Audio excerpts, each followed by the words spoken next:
میں ابو رشا teacher government girls مسول کاچامہ سے آج اپنے 5th کلاس کے بچوں کی خدمت میں حاضر ہوں۔ پیارے بچوں، آپ جانتے ہیں ہماری 5th کا اردو اس کا اس وقت سبجیکٹ ہے، اور اس وقت آج جو ہمارا سبق ہے وہ ہے تصویر کشمیر۔ جو نظم ہے آپ کی،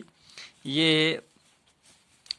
آپ کا جو ہے سبق نمبر آپ یہاں دیکھیں سامنے، یہ ہے ہم نے حروف یہ سبق نمبر 1 بچے کی دعا، نمبر 2 انصاف، انٹرنیٹ، گفتگو کے آداب، یہ 4 اسباق ہمارے مکمل ہو چکے ہیں۔ تصویر کشمیر جو ہے یہ نظم ہے، سبق نمبر 5 ہے یہ ہمارا۔ تو آپ دیکھیں اوپر جو ہے اس پہ کچھ نئے الفاظ ہیں، یہ اولیاء، عابد، آب شیریں، آب بقا۔ اب یہ نظم ہے، اس کو میں ترنم کے ساتھ پڑھتا ہوں،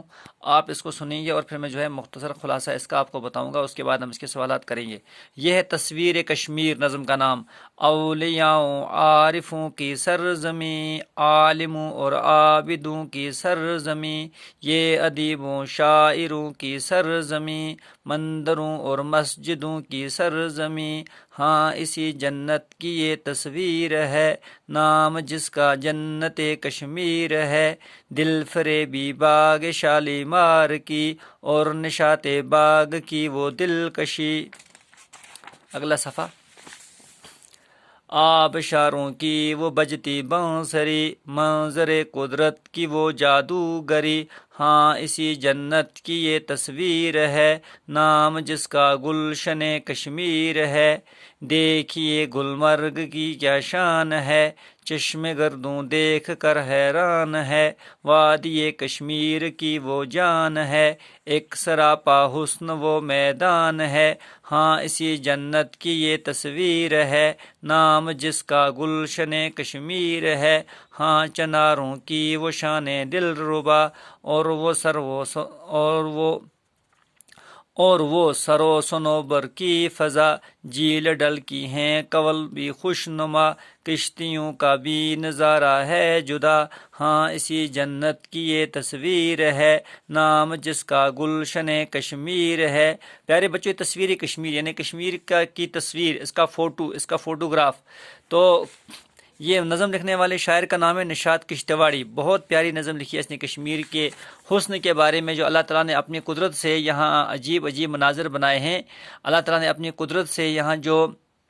خوبصورتی عطا کی ہے اس کشمیر کی وادی کو، اس کی ایک تصویر کھینچی ہے نظم کی صورت میں شاعر نشاط کشتواڑی نے۔ تو یہ کہتے ہیں اولیاء عارفوں کی سرزمیں۔ اولیاء اللہ وہ ہوتے ہیں جو اللہ کے پیارے محبوب بندے ہوتے ہیں، عارف جو اپنے اللہ کو پہچانتے ہیں، عالم جو دین کا علم رکھتے ہیں، عابد جو بہت زیادہ عبادت کرتے ہیں، ادیب جو لکھتے ہیں، شاعر جو شاعری کرتے ہیں، مندر یہ ہمارے جو ہے ہندو بھائیوں کی مذہب کی جگہ، کیا کہتے ہیں، مذہبی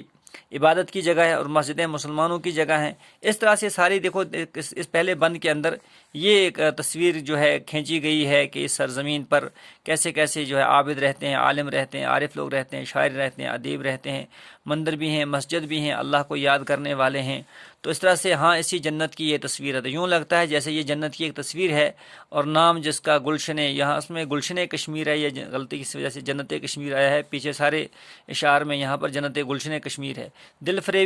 فریبی باغ شالیمار کی، شالیمار باغ آپ جاتے رہتے ہیں ایکسکرشن پہ، آپ نے دیکھا ہے کیسا دل فریب منظر ہوتا ہے، اور نشاط باغ کی وہ دلکشی، نشاط باغ بھی بڑا دلکش ہے، اس کو دیکھنے سے جو ہے ہاں کتنی خوشی ہوتی ہے، دل کو چھونے والا منظر ہوتا ہے۔ آبشاروں کی وہ بجتی بانسری، آبشاریں یہاں جو اوپر سے ہم دیکھتے ہیں ندی نالوں کا پانی اترتا ہے جنگلوں میں سے، جیسے بنسری بجتی ہو ایسی پیاری آواز نکلتی ہے۔ منظر قدرت کی وہ جادوگری، کہ جیسے اللہ تعالیٰ کی قدرت کی ایک جادوگری ہے، جب آدمی دیکھتا ہے یہاں کہیں باغ ہیں، کہیں کھلیان ہیں، کہیں آبشار ہیں، اور کہیں پیارے جنت ہیں، اسی جنت کی یہ تصویر ہے، نام جس کا گلشن کشمیر ہے۔ دیکھیے گلمرگ کی یا شان، گلمرگ بھی اکثر بچے آپ جو ہے گئے ہوں گے ایکسکرشن جاتے رہتے ہیں نا، چشم گردوں کہتے ہیں آسمان کی آنکھیں بھی دیکھ کر جیسے حیران ہوتی ہیں، اللہ نے کیسی کیسی جگہ یہاں پر بنائی ہیں۔ وادی کشمیر کی وہ جان ہے، یعنی گلمرگ کو کہتے ہیں یہ وادی کشمیر کی جان ہے، ایک سراپا حسن کا میدان ہے نا، ایک حسن سے بھرا ہوا میدان ہے یہ گلمرگ کا، ہاں اسی جنت کی یہ تصویر ہے، نام جس کا گلشن کشمیر ہے۔ ہاں چناروں کی وہ شان دل ربا ہے نا، دل ربا شان، جب چنار آپ دیکھتے ہیں گرمیوں میں جو ہے موسم بہار میں کتنے اچھے ان کے سبز پھول پتے ہوتے ہیں، اور پھر جو ہے موسم خزاں میں ان کا رنگ جو ہے سبز ہو جاتا ہے، اور الگ ہی ان کی ہوتی ہے۔ اور سرو سنوبر بھی یہاں کے پیڑ ہیں، تو ان کی بھی جو ہے جو پہاڑوں پر پیڑ ہوتے ہیں سرو سنوبر، باغوں میں ہوتے ہیں یہ سرو سنوبر، تو سرو کا پیڑ وہ ہوتا ہے، وہ بالکل سمٹا ہوا سا چڑھتا ہے اوپر، ہے نا، اس طرح سے تو جھیل ڈل کے ہیں کنول بھی خوش نوا، تو کنول کا پھول جو ہے جھیل ڈل میں کھلتا ہے، کشتیوں کا بھی نظارہ ہے جدا، ہم دیکھتے ہیں تو جھیل ڈل میں کنول کے خوبصورت پھول نکلتے ہیں، اور دوسری طرف سے ہم یہ دیکھتے ہیں کہ وہاں کشتیوں کا نظارہ بھی ہوتا ہے۔ تو اس طرح سے پھر آخر پہ یہ کہا گیا ہے کہ ہاں اسی جنت کی یہ تصویر ہے، نام جس کا گلشن کشمیر ہے۔ تو نشاط کشتواڑی صاحب نے وادی کشمیر کی خوبصورتی کو، اللہ تعالیٰ کی بنائی ہوئی اس کاریگری پر ایک پیاری نظم لکھی ہے، اس کو ہم نے آج پڑھا اور کم وقت میں سمجھنے کی کوشش کی ہے۔ اگلے کلاس میں ہم اس نظم کے سوالات جو اس طرف آپ دیکھتے ہیں صفحے پہ نظر آ رہے ہیں، ان کے جوابات لکھیں گے، آپ اپنی کتاب کو کھول کے سامنے رکھیں گے۔ میں نے جو